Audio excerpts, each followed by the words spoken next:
Hi, this is Ken Okel. Welcome to this presentation, which is all about talkative coworkers. Maybe you know some, maybe sometimes it's you. There was a survey taken recently about talkative coworkers, and it found that was the number one listed distraction in the workplace. We're all going to be going back to our offices soon, and I thought this would be a good chance to talk about talkative coworkers, how you can be polite but maybe control them a little bit, give you a few actionable tips. First, let's talk about the good. It is good to communicate with the people you work with. Shoot the breeze a little bit. It can allow you to learn more about your organization. You can also network some and just get the scoop on things. It's a social activity.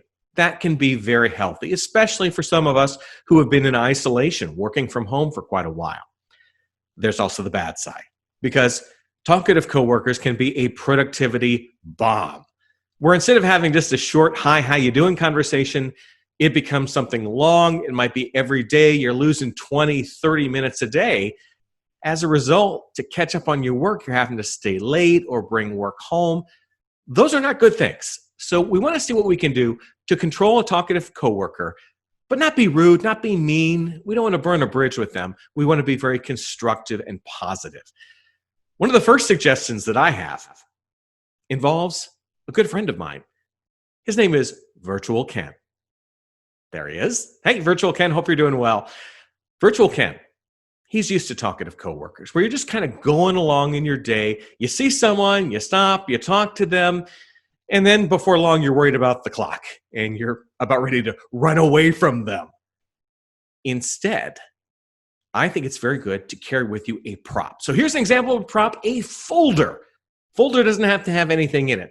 When you encounter someone who is a talkative coworker, you can kind of hold up the folder as a way to say to them, gee, I'm sorry, but I got to go take care of this thing. Catch you later. It makes you look busy. It's a little bit of trickery, but sometimes that's a nice diplomatic way to get out of a sticky situation with someone who's real talkative.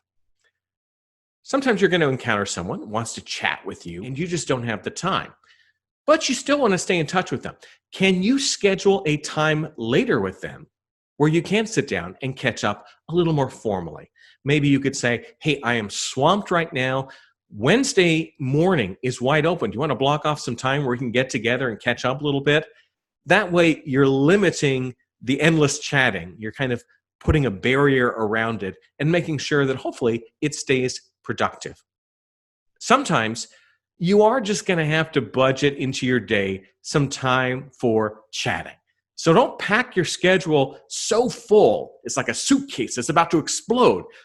Leave a little room in there for some of those conversations, because sometimes they are useful. You don't want to just isolate yourself from everyone or feel like you're having to be rude when you need to end a conversation. So it's not a bad idea. Leave a little extra time just in case you end up with a conversation that goes a little longer than you thought. If that conversation doesn't happen, hey, you've just gained some more productive time. I am a big supporter of putting some barriers in your day. Sometimes it's real simple. If you want to make sure you're not being interrupted, close the door for a little while. I mean, you can always put up a sign just saying, hey, having to work on some things, talk to you later. You can be friendly about it. Just little things that you can do. Doesn't have to be the whole day, just short little bits, things you can do to create a barrier. Are you someone, though, who is putting out bait for talkative coworkers? Often this is the candy dish. A lot of people like a candy dish because if you put a candy dish in your office, people are going to come in your office, they're going to talk to you, take a little piece of candy, enjoy it, and they may give you insider information, or you just learn to network a little bit more. It's kind of a nice thing to do as well. But the problem is you're leaving out bait for people to come visit you all the time. So you may want to slightly reevaluate using a candy jar or a candy dish in your office, because it's going to bring in a lot of people. Final tip, and this is one I like a lot. Sometimes you may have that person who wanders into your office on a regular basis. They want to just kind of shoot the breeze, talk about sports, entertainment, anything but work. And you don't want to be rude, but you're having that conversation with them. Time's ticking by. what I suggest in these situations, give the person some work to do. It doesn't have to be something complicated. It can be something kind of menial. Give them some sort of task. So let's say you've got a meeting coming up, you've got a report, it's got to be collated or something like that. You can say to them, gee, I am swamped right now. Love to keep talking to you. Would you mind helping me out by collating these things? Here's some paper clips and a stapler. Give them a task to do. They may say, sure, help you. That way you can talk to them and you're still getting some things done. That's a victory in itself.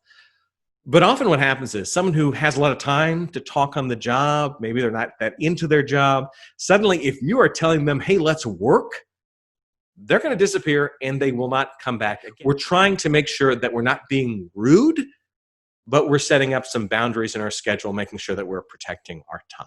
Those are some of those suggestions for avoiding talkative coworkers, limiting their impact on the day. If you like this talk, I've got a whole lot of them at my website, kenokel.com. You can also see some of my live presentations, and perhaps I might be a good match for your organization. Feel free also to connect with me on LinkedIn. I love to increase my professional network. Hope you're doing well. Watch out for those talkative coworkers. I'm Ken Okel. Take care.